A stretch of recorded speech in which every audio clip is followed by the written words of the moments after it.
Hello everyone, this is Andrew Peche.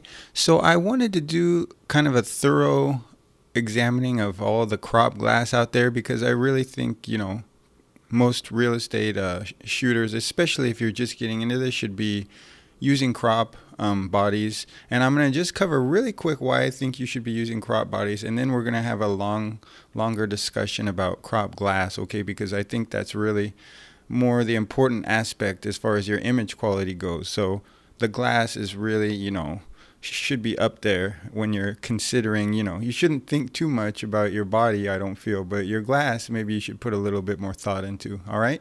So why shoot crop for real estate? The first thing I'll say is, what does our camera do for us? All right. And a lot of other photographers out there are going to have really vastly different answers to this question than us, right? Like a sports shooter, they're going to need crazy focus, right? So what do we need as real estate photographers? Well, our camera's on a tripod, it's stationary, it's sitting there.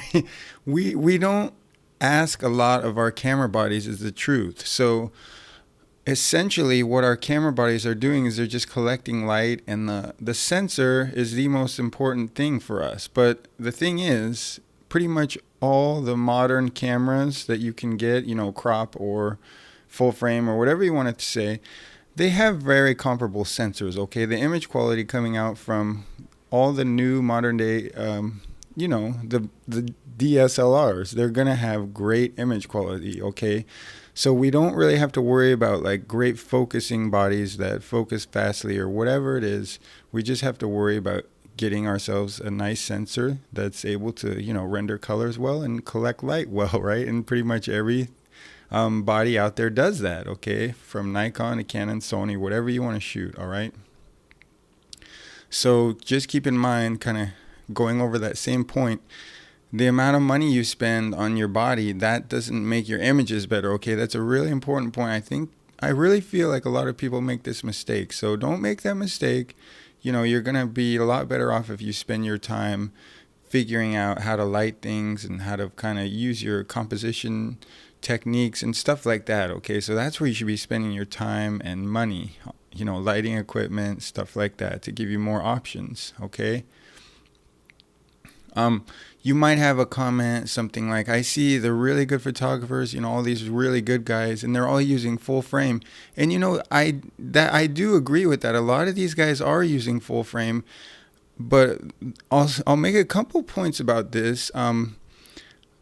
I would encourage you to contact a couple of these guys, at least 2 or 3 of them, and ask them, do you feel like I would lose any quality at all going to a crop sensor? I see you use a full frame, and I guarantee you, if I had to guess, most of them will get back to you and say you'll be absolutely fine with a crop sensor, okay? They're probably using full frame sensors because they like a certain lens, like a tilt shift lens, or, whatever it might happen to be. Sometimes, we all get clients. I know 1 out of every 50 of my clients might ask me about my gear, and I know it is to have really top end. It's nice to have top end gear because you can kind of tell your clients that you have it. But the truth is, the image quality is going to be fine with the crop. And I just think, if you get in there and go ahead and ask a lot of these photographers, they'll reassure you, yeah, you're going to be great with, a Sony A6000, okay? These guys will tell you that. They'll be upfront with you. Why wouldn't they be? They're not biased. They're not selling cameras, all right? So this is a really kind of weird, antiquated recommendation, but I believe that this Nikon D7000 right now is like the ideal body for real estate. And the main reason is kind of just condensing all the points we've already talked about, is that it has 16 megapixels, and that's a really good number, I feel. And the one other note I'll make is you notice that Nikon's kind of coming down, even with their top of the line bodies like the D500. They're kind of coming down in megapixels, and I think that's a good move for them. I really do. So anyway, the D7000 has 16 megapixels. Of course, this will load into your computer faster. All the computations you do on your images are going to go faster. And you're not going to lose any quality, and you're going to have plenty of room to kind of play around with the cropping of the images. Okay, so D7000s can be a little hard to find nowadays, but you could pick one up. Or more of the point here is, this is this camera that I think you should be looking for, you know, maybe a 16 megapixel. I don't know, maybe Canon makes a similar one, okay? So anyway, I just hope maybe the point here isn't go out and search for a D7000, but I just hope you're realizing that the point is more, it wouldn't hurt you to have a D7000 versus, say, a D750, okay? Your images are going to be, you know, relatively the same quality, all other things being equal, all right? Okay, so I jumped over here onto the internet, and we're at B&H Photo, and I just thought I'd scroll through some of the choices that I recommend for lenses for real estate photography, okay? And Tokina is the real major player in my opinion. They're like right up there with making a lot of good stuff. So and they're giving us a lot of choices, and you know, we should be thankful for that. You know, it's really great. So here is the 11 to 16, and of course they make it for Canon, Nikon, and Sony. And I really think this is, you know, it's been a kind of home run lens, and it continues to be a home run lens, and the price is really nice right now, all right? And we'll kind of talk about that when we talk about their newer 11 to 20, but great lens, all right? There's not much else to say. I'm just going to kind of go through these quickly. Next, we have the 11 to 20, and I would personally say that between this lens and the 11 to 16, I have shot with both of these. I've played with both of them, and I personally feel these are about equal. These two lenses are about equal in image quality overall, okay? And of course, you're getting the extra 4 millimeters with this one. That might be worth it to you to spend the extra whatever it is, a couple $100 or whatever it is. You're going to have to consider that yourself, but all I'll tell you is I highly recommend both those lenses, and actually I recommend every lens that I'm going to talk about today. Okay, so that's how I did it. I'm just talking about lenses I recommend, all right? So next we have the Tokina 12 to 24, and this kind of has a twin or a brother or sister lens, the Tokina 12 to 28, and I'm going to go a little bit into this, okay? So this Tokina 12 to 24, I do feel this focal length is very nice. This starts at 12 millimeters, which I think is great, and it's not going to let you go to 10 or 11 millimeters. I think that's good personally, but you know, some of your clients may not like that, but I think it's good to limit yourself to 12. But this lens and the Tokina 12 to 28, which is here, you know, you might have a little bit more trouble finding the 12 to 24. But I want to jump in here to DxOMark and look at the values. All right, so we're just in here. This is the 12 to 24 over here. This is the 12 to 28. And I just threw in the 1120 just for a good measure, okay? So we're at 12 millimeters here, and we're at the lens sweet spot. I've set everything up to that, and look at how the Tokina 12 to 28, it's kind of, it's running a little bit behind, and we're going to be in this area for a lot of our real estate work, the 12 to 13 millimeter range. So you can see it's running quite a ways behind the 12 to 24, okay? So for that reason, the reason I have this slide is I would recommend this 12 to 24 slightly over the 12 to 28, okay? I know you're getting a little bit more focal length on the 12 to 28, and it's a little harder to find the 12 to 24 new, but that's my recommendation if you were to go for it, okay? And I have used this lens quite a bit, the Tokina 12 to 28, and I do feel like, especially, I personally didn't notice it as much at 12 millimeters like they're showing here, but down here in 24 and 28 millimeters, I did notice. So you can see this is 24 millimeters, and you can see the you know, what would you call it, the kind of lack of sharpness on the edges in that area, okay? And if we compare it to the 24 over here, let's just see how that looks. All right.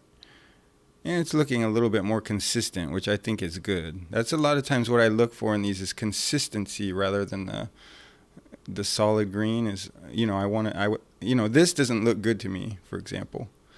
But all right, that's the 12 to 24 and 12 to 28. So let's keep going. And this is more of a lens that you may not use for real estate, but I thought it was good to throw into the discussion because just these options that are available to us with crop sensors, okay? And this is a top-notch lens, all right? and it's token as 14 to 20. And if you'll notice, it comes in at 600, and that was the same price as the 11 to 20, which I really think this is amazingly priced lens. So you're pretty much not going to beat the optical quality of this lens.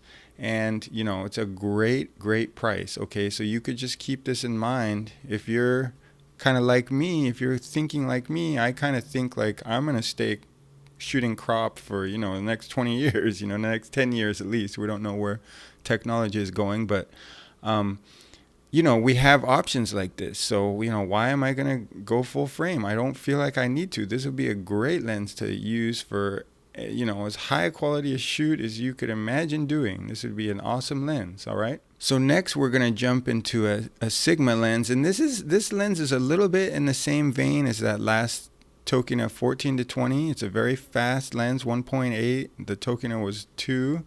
And, you know, it's getting a little bit more up there, but it's definitely worth it, okay? A lens like this is definitely worth $800 if you feel like you're going to be at this focal length.